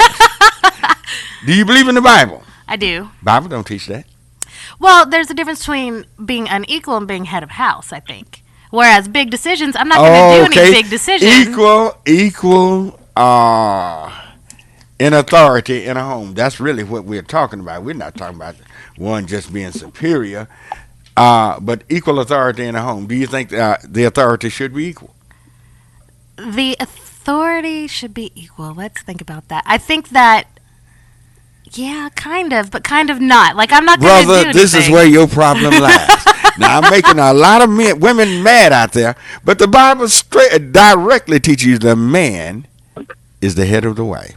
And we've gone into a society that we've taken that out. We don't believe it, and all hell has broken loose. Thank you for your call. All righty. 972-647-1893. 972-647-1893. Who do we have? Ronald on line one. All righty. Yes. Good morning, Ronald. I just want to comment on the equal part. Yes. When the man is responsible and doing his job, he should be head of the household. When the problem starts is when the man thinks he's head of the household, but he ain't running nothing, and he's putting it all on the woman. The woman has to take over then. So that, to me, the Bible does. What if the man is doing what he should be doing, but yet and still his position of authority is always challenged? Well, then that's the problem. If it is challenged, well, that's what I just explained. Yeah. Yeah, but what I'm I was raised up in a Spanish household and environment. Mm-hmm. Now, I'm white, and the church I go to is 90% black folks. Mm-hmm. It's a mega church. But what I'm trying to get to is I've seen a lot of domestic violence accepted in the Spanish households. Now, that's where I grew up around, so I can comment on that. Now, as far as the news being leaning towards white folks, I see that all the time, because when I'm around a lot of white folks and they're talking like just racial talk.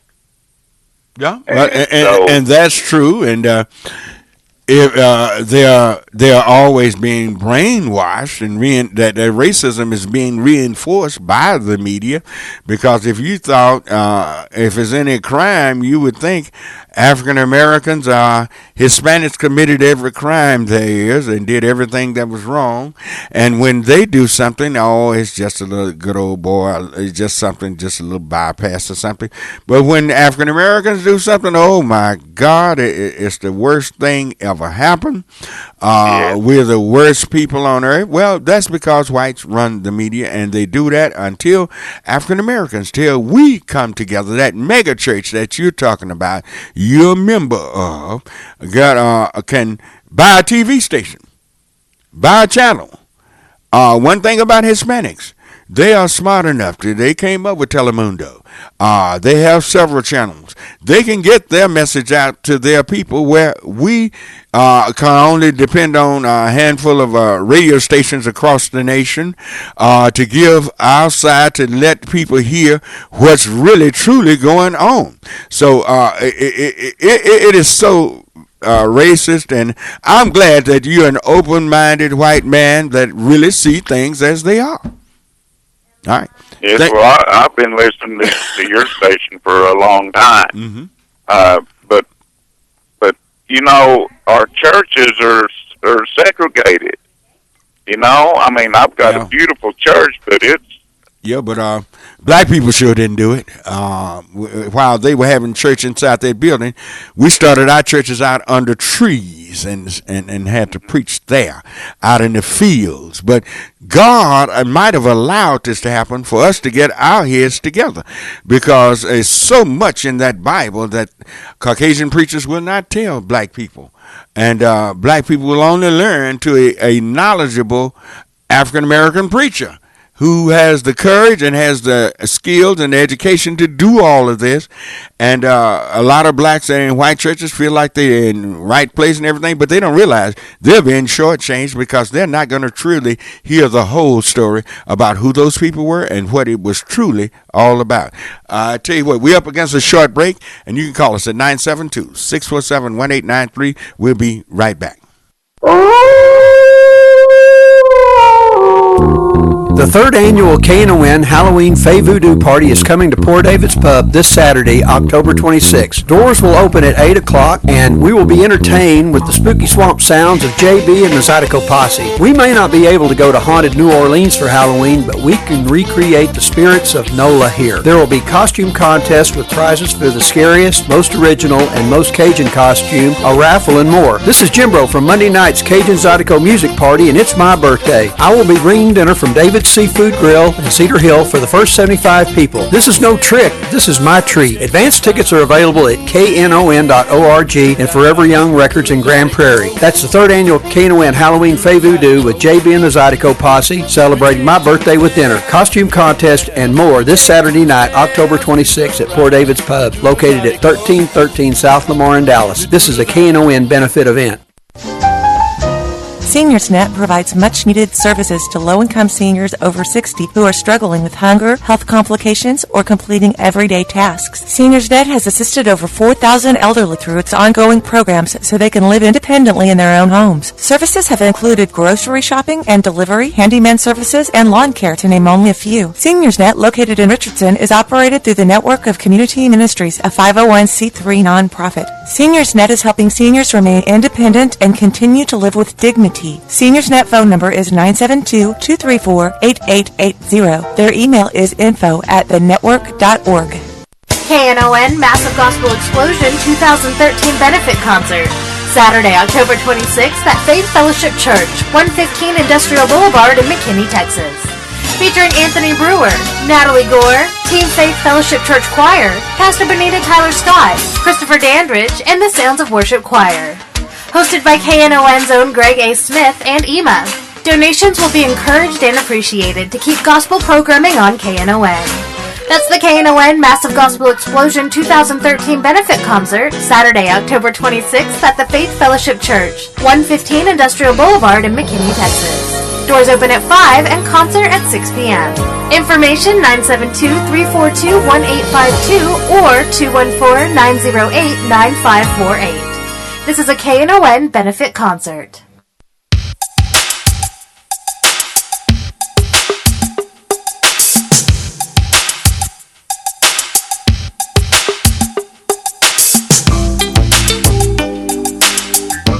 All right, we're back on Church Information and Open Forum. I'm Marion Barnett, your host.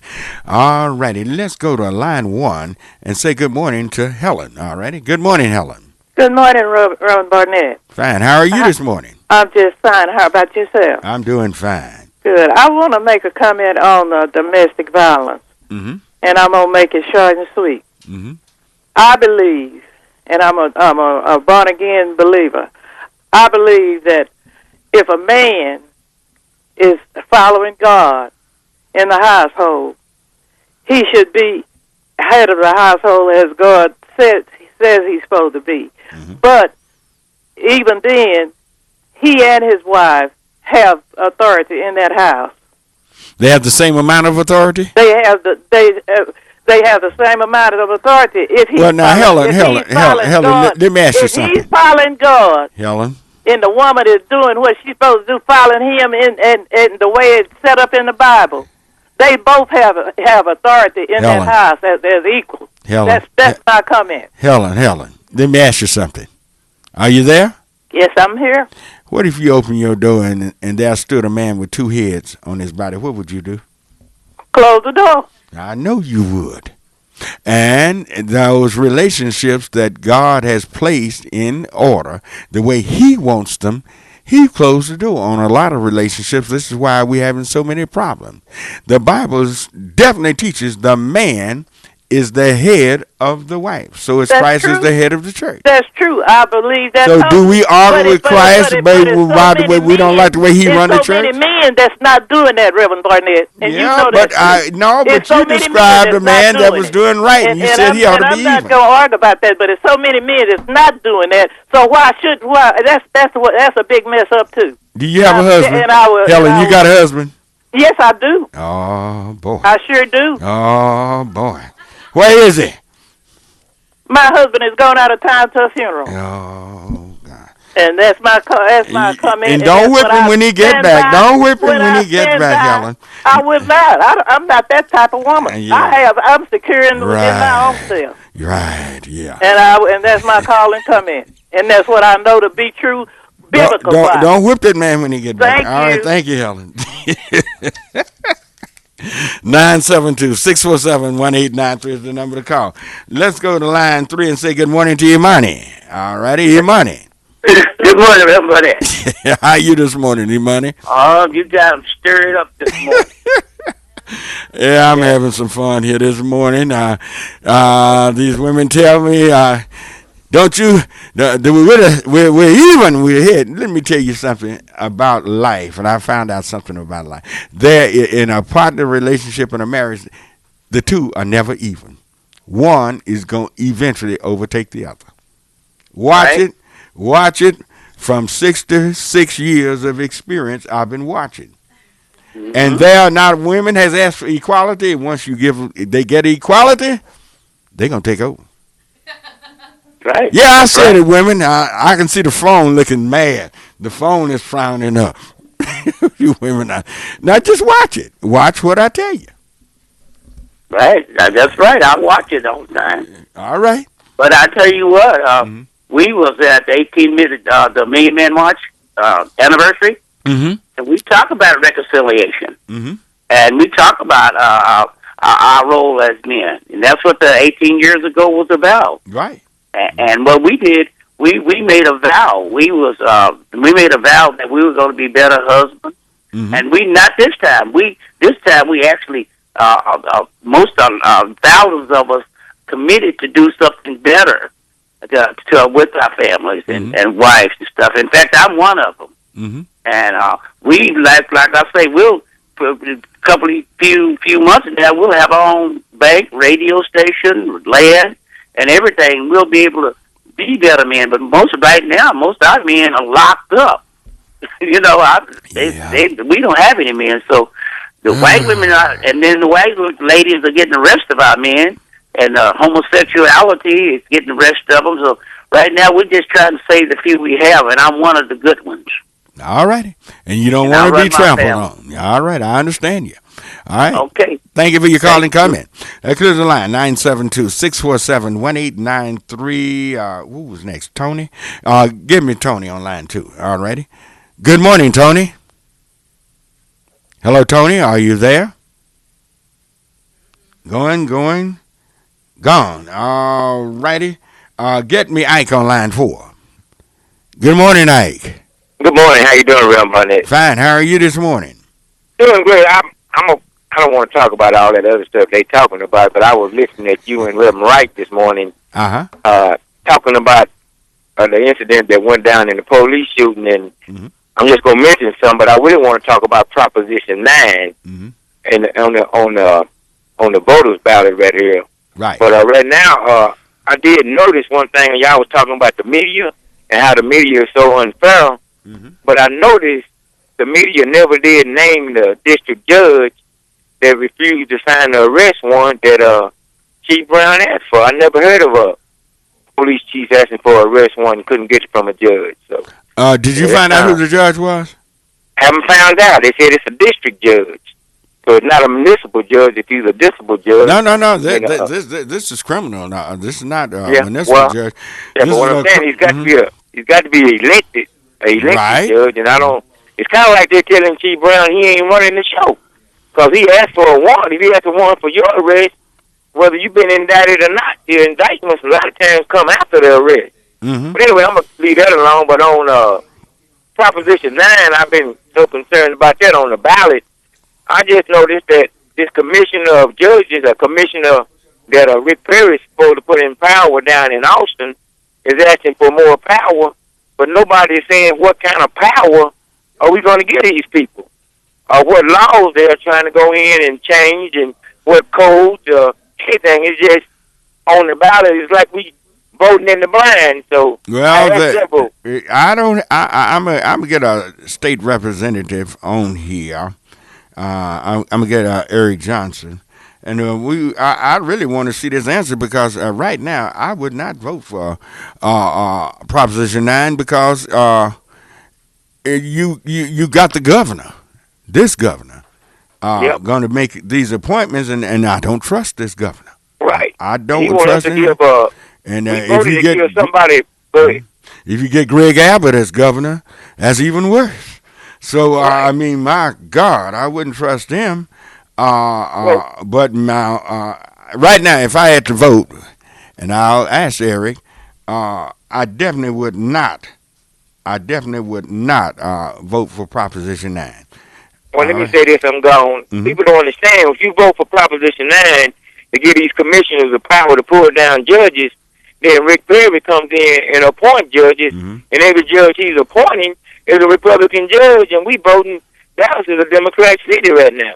Right. So if that note, God bless and have a great day, and I'm going to listen. All righty. Thank you. All right. 972-647-1893. Is this Jerry or Javi? All righty. Yeah. Bring Javi up on line 3. All righty. Good morning, Javi. Good morning, Reverend Barnett. How are you today? Fine. How are you? I'm fine. I just wanted to have a specific meaning of equal. If God made us one, husband and wife, we should become one. How are we not equal? And what equal are we speaking of? Head of household, respect, Which one is it? Authority. Authority over what? Over decisions that should be made. If there's a decision, they both should come together, but the final decision should be the husband's. I agree on that. But equally yoked, I mean, when he says don't be unequally yoked. Well, many times when he was speaking of in the Bible, let's go historic and get the historicity of it.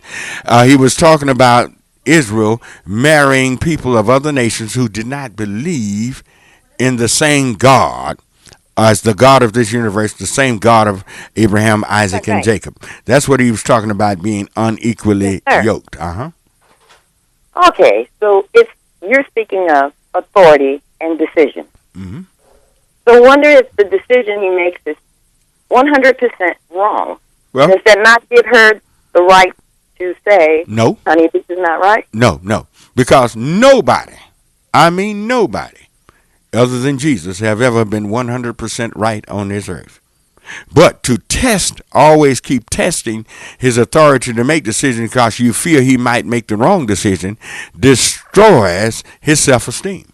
Yes, but it also destroys the woman's esteem. No, if she realized who she is and what she's all about, and she realized that she's allowing him, she places herself in that situation to hear and to see the decision she's going to make. She can advise him.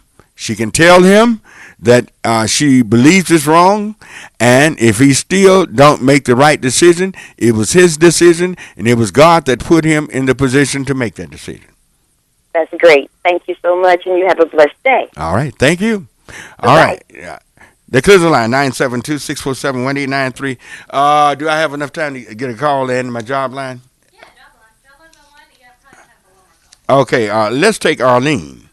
Arlene is on too. All righty. Yes, good morning. Good morning, Arlene. Mm-hmm. First of all, I agree with some of the things you're saying, but my biggest beef with you this morning, don't harass or don't pick at the women. The lady called in, you asked her where her husband was, or don't beat him up. She didn't ask you where your husband, your wife was. That's not the issue. Don't taunt them when you're speaking with them. And if the Bible says it, I believe it. If the man is the household, but the biggest issue, one of the gentlemen, maybe about 3 minutes ago, that spoke, he said that he's a good husband. First of all, you teach your sons not to beat their women, not to abuse you teach your daughters to get out as soon as possible if it happens. But my problem is, and I'm not, when I say this, I'm all men. There are some good men out there, but they are hard to find. There are few. And any woman that doesn't want to walk along, why should to walk behind? We're not Indians, but doesn't want to agree with a man if you have a good man that's beating you. But the men that say that they have a household, they don't say this, I'm the boss. But I work with only men. I worked in shipping and receiving for over 25 years. They all say, she better get out and get a job. Man, she got to work. But they want that wife to work as many hours as they do. She has to take care of the children. She has to do all the housework. They're beyond that. Man, I don't wash no dishes. I've heard them say it. She has to do everything at home. She has to come home, pick up the children, cook dinner, wash the dishes, because you don't want dishpan hands. By the time she sits down after 8 or 10 hours a day, it's 10 o'clock at night. And then the first thing the man wants to do is pat her on the shoulder. Well, unless she falls to the tomato truck and bumps her head, I have an issue with that. Because you want her to pay half of everything. You want her money. But just like you just said, if he makes the wrong decision, follow along. That doesn't make sense. So if he tells you, most men, a lot of them, and I'm not going to say all, don't ever think I'm saying all, a lot of them, they're all concerned about how they're dressed, the Cadillacs, all of them want these road rangers, the finest cars, and they park them in front of a house that's leaning over. Or they want to buy something that they can't afford. If you buy something that one of you can't pay and the other one is sick, I have an issue with that. Arlene, are you married? Are you married, Arlene? Are you married? This car. Arlene. You got this big house. Arlene, are you married? See, there you go again. Are you? Yes. That's not the issue. I'm telling you. No, I asked you a question. Are you married? Why you don't want to answer? Well, because that's not the issue. Well, no, I set the issues. That's what my husband did. Are you married? He came home from work. Are you married? I said I was. Okay. I'm not going to be abused because I'm telling you, my husband. Are you angry with men? Worked 8 and 10 hours per day. Are you angry? Are you angry with? Are you angry with men? Across watching TV, I had to go to the theater. Okay. And pick up my daughter. Come home at 12 o'clock at night. He's home, or either he's out. I could get home at 1 o'clock. He comes to the door. All righty, Arlene. Call me next week, and because I'm out of time, I'm trying to get my job line in. I'd love to dialogue with you, but we got to get a job line in. Bring Greg up on. Where's Greg? Greg is on line 1. All right, Greg. Can we shoot through our job line? Good morning, Greg. Yes. Good morning, Rev Barnett. On the SAT job line this morning, we have Careers USA is looking for a print production staff. The number for inquiry is 561-826-2937. Once again, print production staff for Careers USA. The number for inquiry is 561-826-2937. Yardy Systems is looking for customer service representatives. They ask you to apply online at www.yardi.com. Once again, that's Yardy Systems looking for customer service representatives. They ask you to apply online at www.yardi.com. Microelectronics is looking for warehouse associates. They ask you to apply online at www.microcenter.com. Once again, that web address is www.microcenter.com. Napa is looking for warehouse representatives. They ask you to apply online at www.jobs.com. Once again, that web address is www.jobs.com. Uline is looking for warehouse associates. They ask you to apply online at www.uline.com. Once again, that's Uline is looking for warehouse associates. They're asking you to apply online at www.uline.com. Honeywell is looking for warehouse associates. They're asking you to apply online at www.careers@honeywell.com. Once again, that web address is www.careers@honeywell.com. If you are a child-loving, patient, energetic individual who would like to work in a daycare setting, the number for inquiry is 972-290-4995. Once again, if you are a child-loving, patient, and energetic individual who would like to work in a daycare setting, the number for inquiry is 972-290-4995. If you are a person affected by addiction and needs assistance with their recovery efforts, or an ex-offender trying to make their transition back to mainstream society and need assistance with job search, the number for inquiry is 214-634-2722. Once again, if you are a person affected by addiction and needs assistance with your recovery efforts, or an ex-offender trying to make their transition back into mainstream society and need assistance with job search, the number for inquiry is 214-634-2722. Today is a good day if you're looking for a job to find one. Let me repeat that. Today is a good day if you're looking for a job to find one. The late, great Bob Marley once said, get up, stand up. Stand up for your right. Get up, stand up. Don't give up the fight. And with that, we bring our SAT job line to a close. Great job as always, Greg. Great job as always. Thank you. Thank you very much. I'm Marion Barnett, your host. I'm the senior pastor of Heavenly Joy Church. We're located at Bruton and Master Service beginning at 11 o'clock on Sunday morning, Sunday school 9:30, and a great Bible study at 7 o'clock on Wednesday evening. Come by and be with us. May the Lord bless you and keep you, and may His sunshine ever. KNON 89.3 FM in Dallas and Fort Worth, the voice of the people. Business owners, tell KNON's listeners about your business. You can put your business or event on KNON. KNON currently has space available to run announcements for you. Tell KNON's listeners about your goods, services, nightclub, concert, or event. Help keep the voice of the people on the air while putting your information on the air. KNON's been named the #1 radio station in Dallas by both the Dallas Observer and D Magazine. Put your business with Dallas's #1 station. Call now for more information at 214-828-9500, extension 227. Or extension 233.